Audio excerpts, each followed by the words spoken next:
Hello and welcome to In the Days of Noor with me, Noor, where we talk about Islamic related topics and social issues. So, I want to let you guys know that if you would like to donate to this podcast, inshallah ta'ala, there will be a link in the description so you can do so. We are not funded, so any amount helps.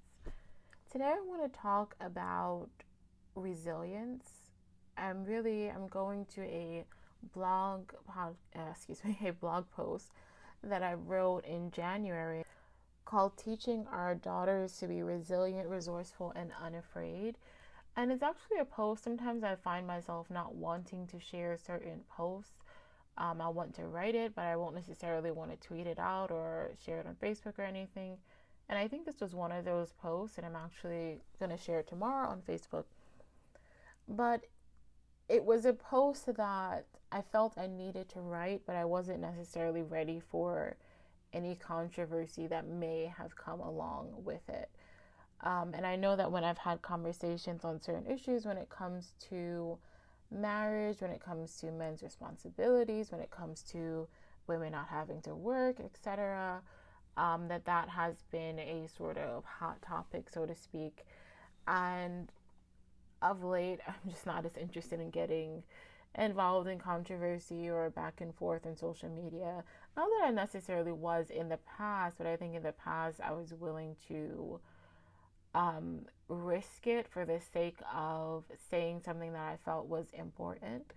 But these days, I'm just really not interested in that kind of just back and forth and the energy it takes, and it can get very very repetitive, especially on my end, because there are certain topics that are really important to me, so I'm going to be talking about it a lot. And so the people who are discussing it with me, I kind of just have to keep going through the same arguments over and over again. And it can get exhausting. And I realize that with some people, when they are discussing an issue with you or debating with you, that is their main tactic, is to exhaust you.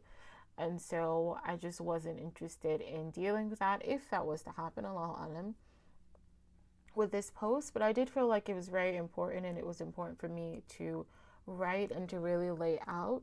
So the name of the post is Teaching Our Daughters to Be Resilient, Resourceful and Unafraid.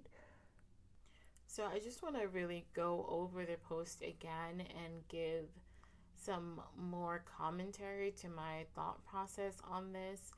So it's basically about having an alternative to teaching our daughters that they must be independent because, well, they might get a divorce or their husband might die or whatever else we tell them, that there must be a better way to approach the need for women to have their own money. And that's a need that exists across the board. Women should have their own money. Really, if you're able to make money, then you should be trying to do so in some way. Or if you're not able, you should be trying to save or something to have your own money. There's no doubt about that. But at the same time, for us as women, we go through seasons, as someone once said, and I really like the way they said that women go through seasons in our lives. And so it's really important that we get permission from ourselves, from our close ones, from our society, to not have to follow the same path as men. If women feel like they must work and they must go to school and they must reach all these career goals, then they're not going to be able to fulfill some things that are deeply important to women. And that's one thing that I dislike about modern feminism, is that it feels like, even though it seems from the outside that they're trying to help women, I feel like they're actually always making women feel bad for themselves. For example, one reason that there is a pay gap is because men do work more hours than women. And so in reality, there's nothing wrong with that fact, especially considering that women do more of the housework and the child care. But when we consistently discuss the pay gap, it's as if women are just being measured by what we do in the workforce. And then even when you are turning it around and you're looking at, oh, well, women do more of the housework and the childcare, again, you're not, it's like nothing women do is praiseworthy at times, by feminists and by others. So it's like, okay, so she is choosing to do more of the housework and the childcare, and instead of us praising a woman who wants to do that, or at least allowing for that to be her choice that she can make and is valuable, we look at it as a problem. We problematize women's choices consistently. And it's really unfortunate. And it's interesting because, of course, feminists will claim that women have been oppressed since the beginning of time. And so now they're trying to fight that oppression and patriarchy. But I really feel that the oppression that women face, and I can only speak about my own society, but I really feel that the oppression that we face is a product of modernity. That when women had their own space and men had their own space and were able to fully thrive in those spaces without having to compete with each other, that both sexes were happier. And that doesn't mean that. So, that of course doesn't mean that it's impossible for a woman to thrive in a man's space or a man to thrive in a woman's space, but that a normative male or normative female would have had more opportunities to thrive with things that they were naturally skilled at in the past than in the present, with basically not only everyone competing in each other's space, but everyone being blamed for not being successful in the other space. So men are blamed for not taking on more childcare and housework, and women are not blamed, but it's strange because I feel like it's a kind of blame, but really victimized for not doing as well in the workforce, though we're slowly doing better, and that in and of itself has effects on men. I believe I have a podcast episode called "Has anyone ever thought about the cost to men?" or something like that. If you're interested in me speaking about men's issues, I believe I speak about it there. And I just want to kind of correct myself a bit in that I don't really like using the language of oppression because, for one, I feel like it's very defeatist, but also I don't think that women are oppressed in all aspects of society. I think there are, I really don't even like the language of oppression, but I think there are ways in which we're treated unfairly in some aspects of society. And sometimes, yes, it can be just sexism, just pure sexism. But other times, I think that we have to look at the fact that women wanted to enter into male spaces, wanted to, but also were kind of pressured and forced to enter into male spaces. And those spaces were never made to accommodate women, at the fault of some women, feminists, who wanted to push forward this idea that men and women are equals, or never asked to be treated differently, and also because of men who weren't interested in changing the way that things had, the way that things were in the workspace for, in order to accommodate women. So just to get back to the post, inshallah, and kind of the point of the post, which is that we need to allow our daughters better ways to be resilient and resourceful without the fear aspect, without the aspect of your husband may die or you may get a divorce. But how can we raise women as well as raise ourselves, those of us who weren't necessarily taught this, also to teach ourselves, how can we be resilient and resourceful and be not, I don't like the word independent, I'll just stick with resilient and resourceful, without being in a relationship with the constant fear aspect. So to me, if you're working because you're afraid that your husband may die one day, even if you don't call it fear, because many people will say, well, that's just practical, he could die one day, or he could divorce you, or you guys could get a divorce. Of course, that's the reality, but to work every single day of your life, or 5 days a week, 8 hours a day, because you're afraid that that could happen to me is an illogical response to a possibly reasonable fear. So, what is the alternative? So, I think that we don't need to teach our daughters to be independent. And I think in reality, this idea of independence, it doesn't really exist. We live in a society that tries to push us towards the idea of individualism, but the reality is that individualism doesn't exist. So you can be the kind of person who thinks, I'm an individual and, I'm not going to consider the others. I'm just going to live my own life by my own rules. But the fact is that you're still affecting other people. Everything you do is affecting other people. Other people are affecting you. The fact that you don't take their cares and concerns into consideration, or you don't care about the effects of your actions, doesn't mean that it doesn't still have that same effect. So, for example, this sort of individualistic, capitalistic, because they're very much tied together, idea that we're going to, cut down all the trees and build houses or build buildings or build whatever because we want to make money out of these resources. Well, you can say, well, I'm an individual. I don't care about the environment. I don't care about other people. But eventually it's going to catch up with you. So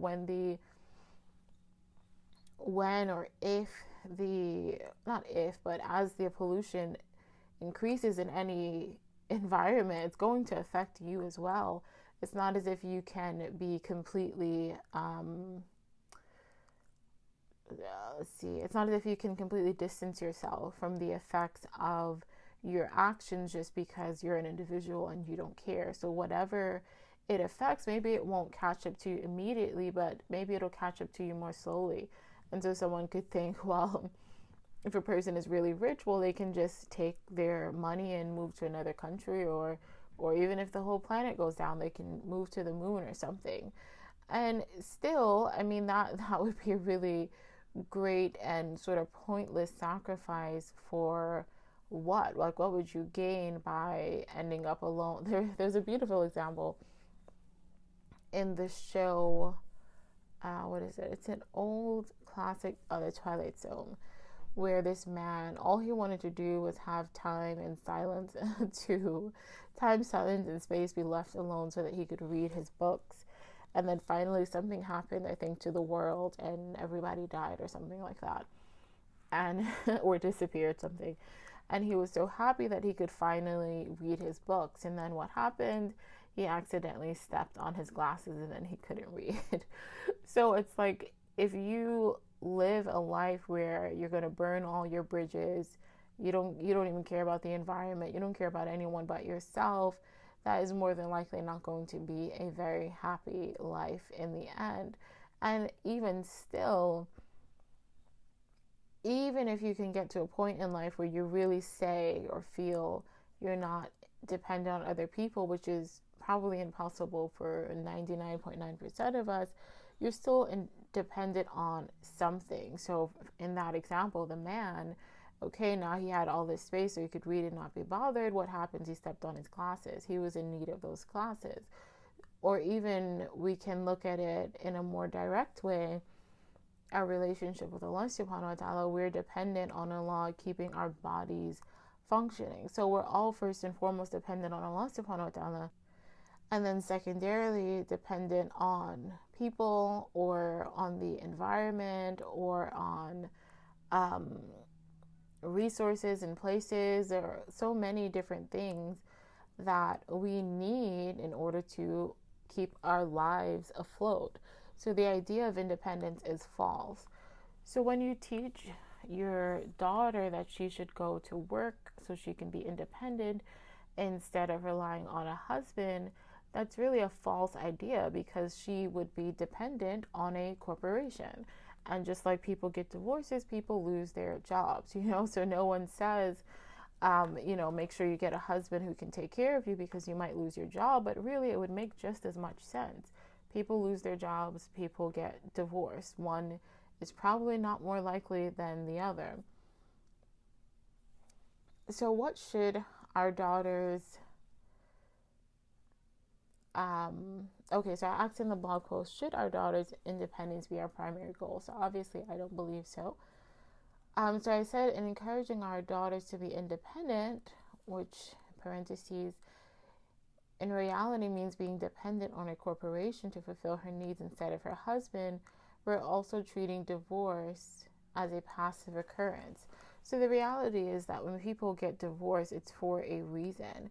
And even before marriage, and I think this is something I'll discuss in either the next episode or in a blog post, I think the next episode, inshallah ta'ala, is that we really do not prepare for marriage in the first place. So in a sense, it's like, how can we expect to not have such high divorce rates when we don't prepare for marriage at all? We spend how many years of our lives? Say we start school at 6, we spend 14, we can say 14, 15, 16, something like that, upward of 12 at least. No, if you started at 6,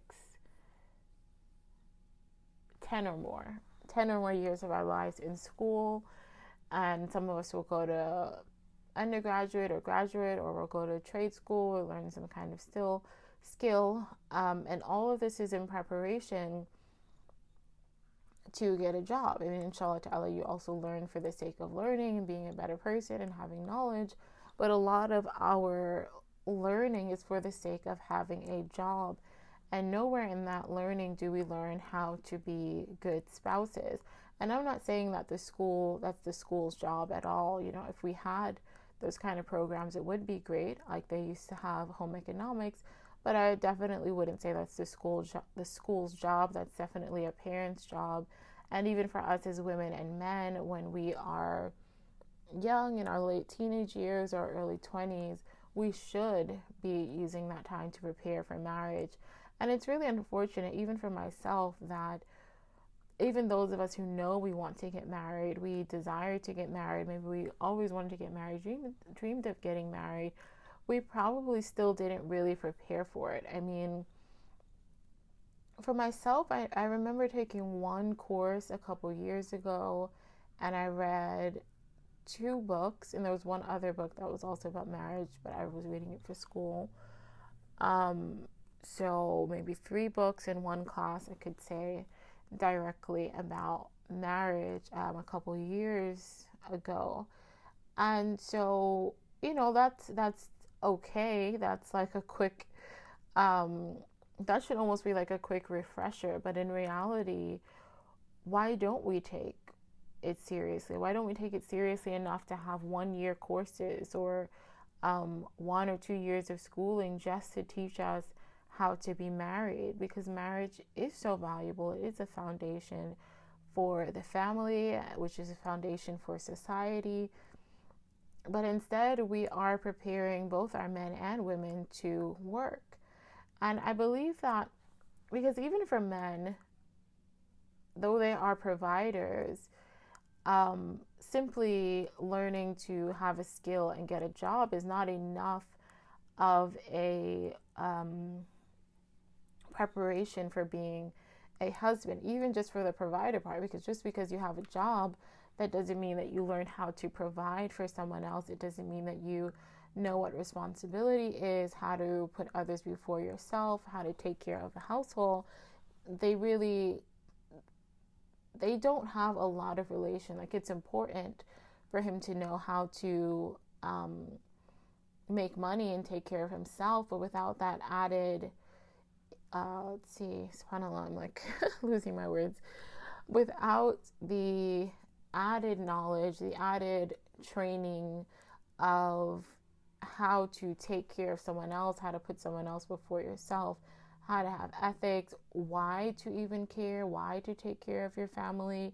A lot of men don't have that. That's why I've had, unfortunately, so many debates with men, and it's like, this is one of the reasons, inshallah ta'ala, I almost hope that even if I put something again related to men maintaining women online, I think I will completely refrain from the debate, because it actually makes me sad in a sense, because this is not only the responsibility of men. I believe that in the past, not so distant past, men felt a lot of honor about being able to take care of their family.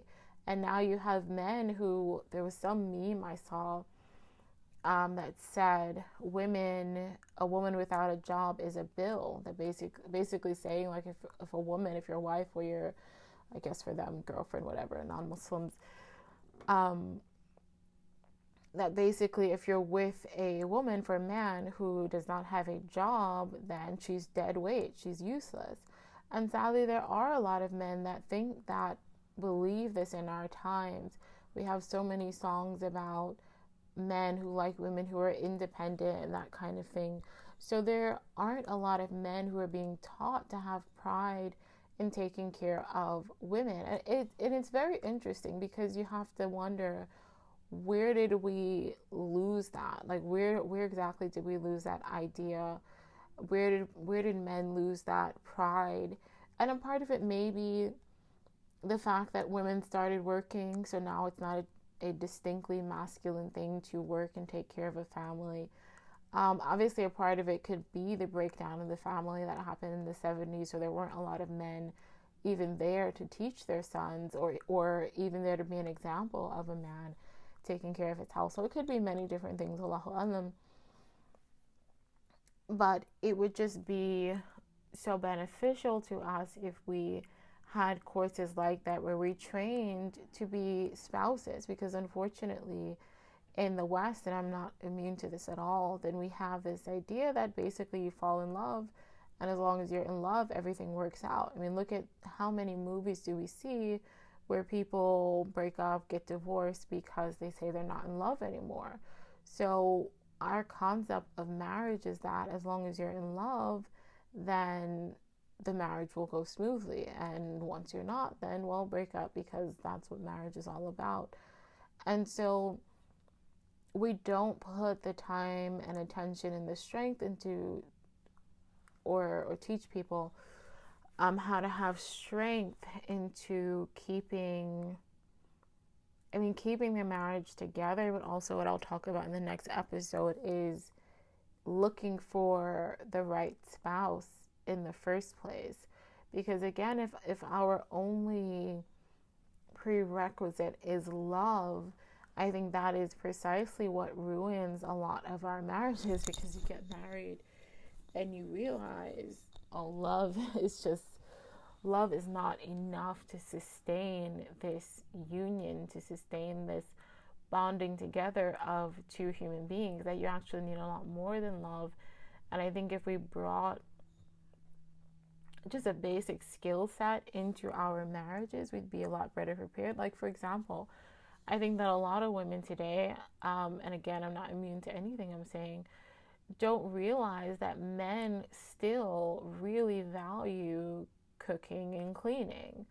Like, we think that, this is the 21st century, we can all share the cooking and cleaning. And the reality is that a lot of men still value that. Like, a lot of men, this part is sad, because it'll be sometimes even when the woman is working, a lot of men still expect to come home to a home cooked meal. Now, to me, if you're working, like, I think that's not even okay to have that expectation, unless you've somehow worked out that, okay, I'm gonna cook but you're gonna clean or something. Because once you're splitting the bills, then everything else is up for grabs. If you're not a housewife, and so obviously all of these other responsibilities would be yours kind of naturally. If you're home, then you'll probably be cooking and cleaning and taking care of the children. But if you are working, then all the other responsibilities should really be discussed and divided however the couple chooses to. But anyway, I think that's something that a lot of women don't learn. I think it's something that a lot of men don't realize, is that a lot of women still want a provider, and that means even if she does work. So women tend to want to marry men who make more than them. So there was a survey, I forgot where I saw it, so I may not be able to link it, but that women basically said that women want to marry men who make the same amount or more. So this idea of men being providers and the man's idea of a woman being a nurturer, they haven't really left us. So even though we feel like we're modern people and whatever, it would still be valuable if we learn some of those basic skills that we, in the back of our minds, still accept. And unfortunately, I think what we're rather trying to do is say, no, let's just get rid of all those gender roles and do something new. And it's like, well, in the process that we're going through this shift, then a lot of people aren't able to keep it together because they don't know what to expect from each other. They get frustrated, they think it's all about romance, and so they separate. So, these are just a couple practical ideas that I had about how we can teach our daughters to be resilient and resourceful instead of afraid and in fear of divorce. So one that I just spoke about in detail is to actually try and teach our daughters how to have good marriages. And it would be wonderful if there were more courses like this, especially in our community, in the Muslim community, that people will set up. I know that the Nation of Islam had courses like this, and as I've said before, it's unfortunate that a lot of Muslims, Black Muslims in particular, sort of threw out the baby with the bathwater, because there was so much that was useful and valuable about the Nation of Islam when it came to their community service. And we just don't have that. Black Muslims left that movement and became Sunni Muslims.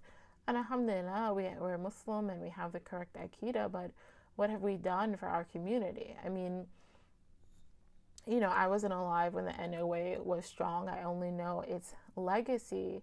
But I know that if you look back 50 years from now, the Sunni Muslim community, the Black Sunni Muslim community, we won't have much of a legacy. What have we done for our community? Even the Black community in general, but the Black Muslim community, what have we done in terms of community building? And I think you'll see, not very much. So we need courses like that. And inshallah ta'ala, that will happen. I'm just sort of putting the idea out there, and others have as well. And I know that some communities, I'm sure, do have it, but it needs to be more global to create some kind of model, some kind of prophetic model, whatever we want to call it, that will teach young men and young women about sort of, subhanAllah, that will teach young men and young women and give them a skill set to be married at the most basic level. And what I mean by that is that teaching women how to cook, teaching women how to clean, teaching women how to be organized, teaching men how to protect, provide, how to take care of their families, how to take honor and pride in providing for their families, etc. Those sort of basic needs and desires in both sexes. And then, of course, teaching and then, of course, teaching practical skills like how to financially run a household. So maybe how to budget, how to deal with emotional issues, etc. Just things that would prepare people to have a good, solid married life. Because at this point, we just don't. As people from my generation, probably maybe not as much the generation before me, like my parents' generation, they probably were, at least lived in a culture where most people were married. And so even if they weren't taught it, they saw it. They saw people being married for 50, 60, 70 years until death do them part. Whereas for people in my generation, and as I spoke about in the blog post, we live in a divorce culture. So I think the more divorce that we see around, the more that it becomes an option, the more that it becomes easier to not work things out. And then even before you enter the marriage, we just don't obtain any skill set. You read a few books, If you're fortunate enough, you find a class, and that's about it. But how is it that we spend 10 plus years in school, most of which are not really preparing for anything, but it's just, to have some common knowledge in society?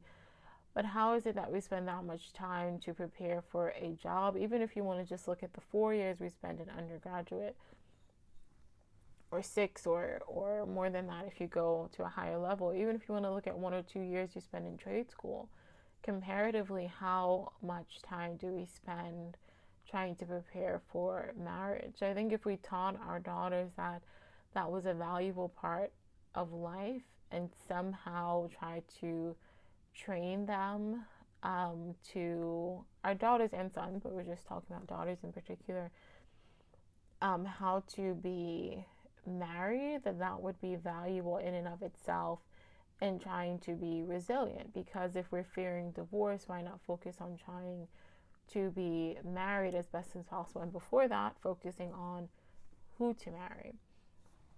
So the next thing that I said is that we should teach our daughters to be interdependent instead of independent. And this ties into what I was saying before about teaching our daughters how to be wives as an actual skill set. So, for example, I think a lot of the times we think that modernity has saved us from a lot of things that housewives would have done in the past, so that the role of a housewife is not as valuable. But I think in some ways it's actually more valuable than ever, because of the fact that we've realized that modernity hasn't improved our lives in a lot of ways. It may have made things faster and cheaper, but it has not heightened the quality of it. So fast food or fast clothes and many other things, the quality is not heightened. Workers are getting paid poor wages. The food is making us sick. So that if you are a woman who learns the skill set of making nutritious, healthy, home-cooked meals, then that is a wonderful skill set to offer your family. So teaching our daughters to be interdependent in the sense that they have skills and knowledge to offer within a marriage, and that money is not the only value that they can give. So just because their husband is making the money doesn't make him independent, and doesn't make him the only one adding value into the marriage. She can also add value with her warmth, her spirit, her cooking, her organizing, her child rearing and taking care of the kids. And so she shouldn't see herself, and we shouldn't see women as they are dependent and the man is independent because he has a job. No, they're both depending on each other to try and have the best life that they can. So I'm going to end here, and I hope you will take a read of the podcast. It's called Teaching Our Daughters to Be Resilient, Resourceful, and Unafraid. Inshallah ta'ala, I hope you'll comment on the post and tell me what you think. And thank you for listening. Take care.